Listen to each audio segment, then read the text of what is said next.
네, 반갑습니다. 삼성전자 주주 여러분. 현재 삼성전자 어제 개파락에서부터 이어져 온 이 매도세가 오늘도 이어지면서 주가가 떨어지고 있었는데요. 사실 지금 상황에서는 단기 이평선에 대한 지지도 뚫렸고 이전에 이렇게 하나, 둘, 셋, 세 번 저항 나왔던 이 지지 구간도 뚫린 상태이기 때문에 지금 상황에서 가장 중요한 건 이 10만 원에 대한 심리적 지지선이 잘 지켜지는지, 사실 이게 가장 관건이라고 보시면 됩니다. 그리고 지금 이 환율 이슈 때문에 외국인 매도세가 이어지고 있거든요.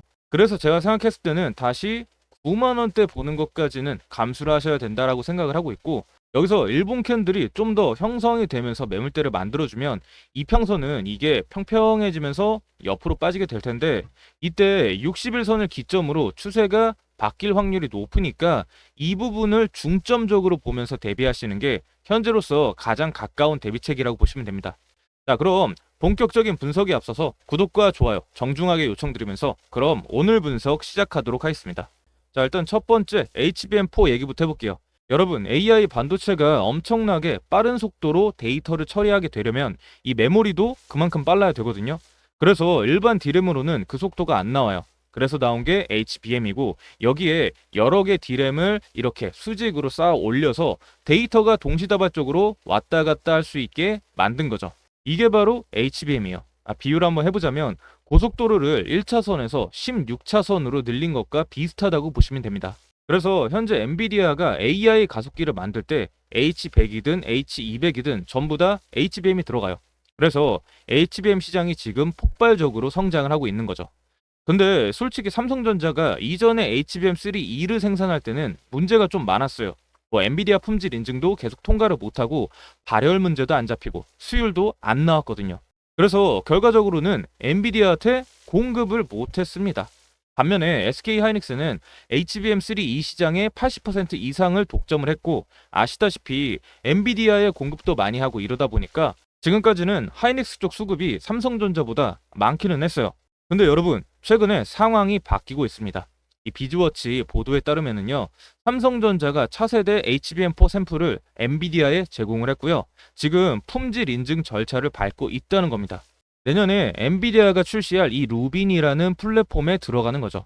자, 그럼 삼성전자가 샘플만 제공한 거냐? 아닙니다. 일단 지금 업계 예측으로는요, 내년 엔비디아 HBM4 공급 물량 중에서 삼성전자가 30% 이상을 담당할 가능성이 크다고 해요. 이 30%가 얼마나 대단한 거냐면 HBM3E에서는 거의 0%였거든요. 그런데 HBM4에서는 30%가 넘어간다는 겁니다. 물론 SK 하이닉스가 여전히 60% 정도로 1위기는 해요. 하지만 적어도 게임에는 다시 들어왔다는 겁니다. 자, 그럼 이게 주가에 어떤 영향을 줄까요? 일단 첫 번째, HBM3E 실패로 떨어진 신뢰도를 HBM4로 회복할 수 있다는 기대감이 생깁니다. 일단 투자자들이 삼성전자가 완전히 밀린 건 아니구나, 이렇게 생각이 바뀔 수 있다는 거죠.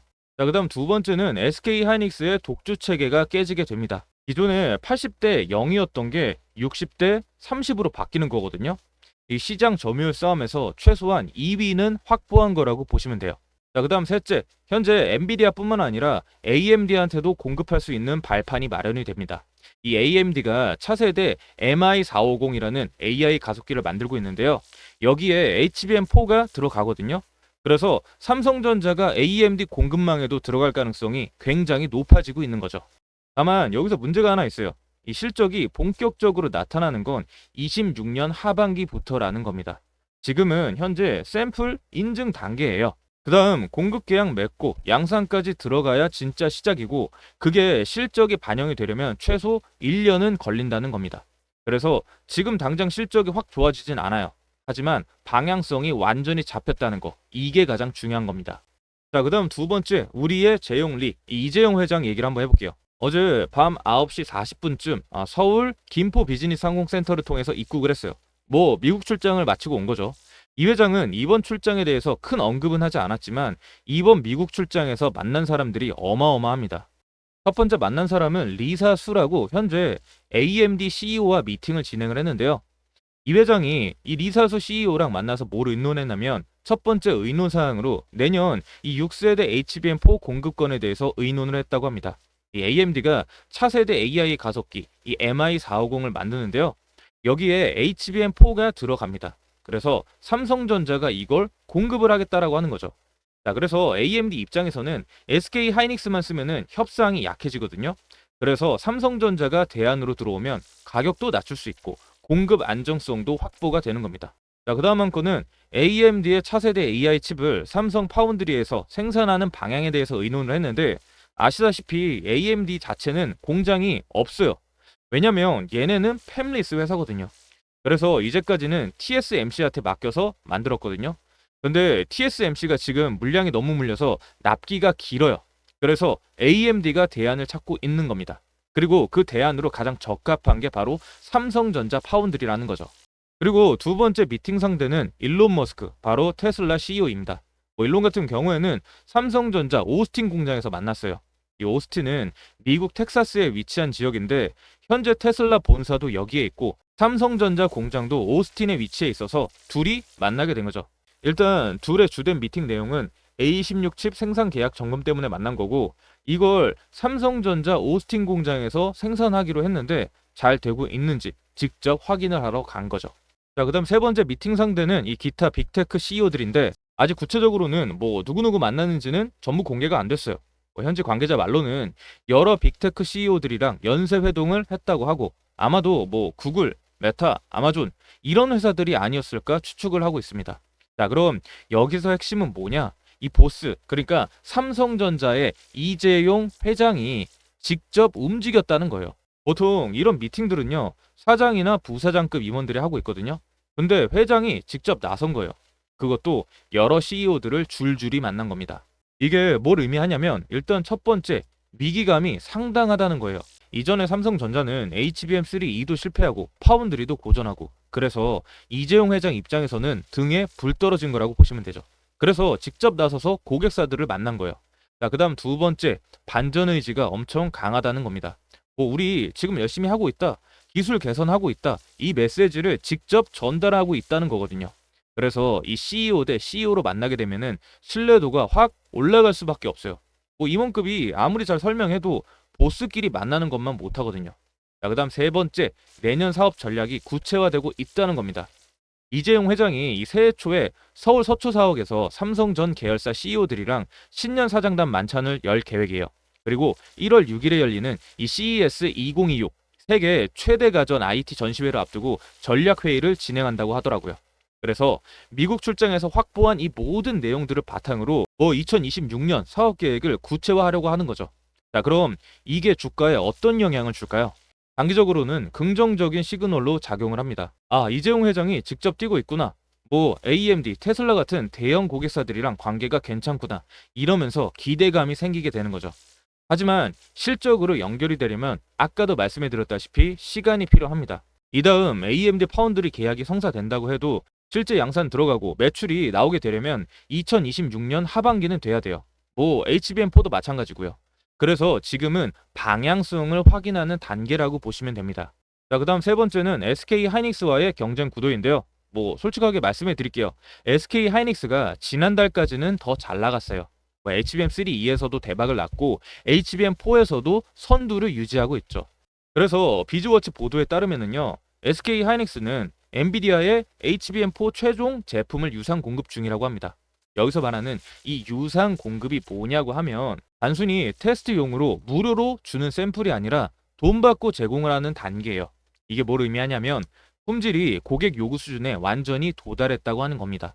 통상적으로 유상 샘플 공급은 아직 정식 계약 직전 단계로 해석이 되거든요. 그래서 실제로 SK 하이닉스는 지난 9월에 업계 최초로 HBM4 12단 양산 준비를 마쳤어요.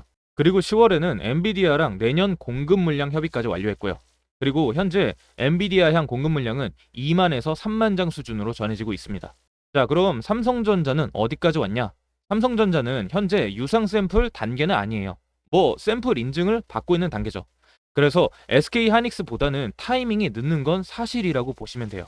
자, 그럼 그 격차가 얼마나 되냐? 이 HBM3E 때는요, SK 하이닉스가 사실상 80% 이상을 독점을 했어요. 삼성전자는 거의 0%에 가까웠죠. 하지만 HBM4로 넘어가게 되면 업계 예측으로는 삼성전자가 30%, 그리고 SK 하이닉스가 60%, 마이크론이 10% 이렇게 나눠 가질 거라고 봅니다. 뭐 격차가 좁혀지긴 했는데요. 여전히 SK 하이닉스가 압도적이에요. 이게 그럴 수밖에 없는 게 SK 하이닉스는 HBM 기술 개발을 훨씬 일찍 시작했거든요. 그래서 엔비디아랑 관계도 오래됐고 신뢰도도 많이 쌓일 수밖에 없는 거죠. 하지만 앞으로 SK 하이닉스가 16단으로 넘어가게 되면 삼성전자도 따라갈 수 있는 기술력은 있어요. 4나노미터 로직 다이 기술도 있고 평택 양산 라인도 확대하고 있고요. 뭐 타이밍만 조금 늦었을 뿐이지 기술 자체가 없는 건 아닙니다. 그래서 장기적으로 보면은 격차를 조금씩 좁힐 가능성은 있다고 봐요. 뭐 물론 SK 하이닉스를 단기간에 역전하는 건 힘들어요. 하지만 30%에서 40% 그리고 40%에서 50% 이렇게 점유율을 올려갈 여지는 충분합니다. 자, 그럼 지금까지 얘기한 거 좀 정리해 볼게요. 일단 첫 번째, HBM4에서 30% 점유율 확보 전망, 0%에서 30%로 올라온 건 분명히 의미 있는 반전이에요. 자, 그다음 두 번째, 이재용 회장이 직접 영업하면서 보스다운 면모를 보여줬다. 그리고 세 번째, SK 하이닉스와의 격차는 여전하지만 게임에는 복귀했다. 아직 완전히 탈락한 게 아니라 2등 자리를 확보했다는 겁니다. 이게 전부 다 2026년 실적 개선으로 이어질 가능성이 굉장히 커요. 그래서 저는 현재 상황을 매우 긍정적으로 보고 있습니다. 최소한 삼성전자가 경쟁하는 게임에 다시 들어왔다고 생각을 해요. 0%에서 30%로 올라온 건 분명히 의미가 있거든요. 그래서 지금 당장 대박을 기원하시기보다는요, 천천히 회복되는 그림으로 보시면 될 것 같습니다. 여러분들은 서두르지 마시고 분할 매수로 접근하시고 최소 1년은 기다리실 각오를 하셔야 된다는 거죠. 일단 앞으로 흘러가는 상황은 계속해서 지켜볼 예정이고 더 좋은 내용 준비해서 저는 다음 영상에서 다시 찾아뵙도록 하겠습니다. 감사합니다.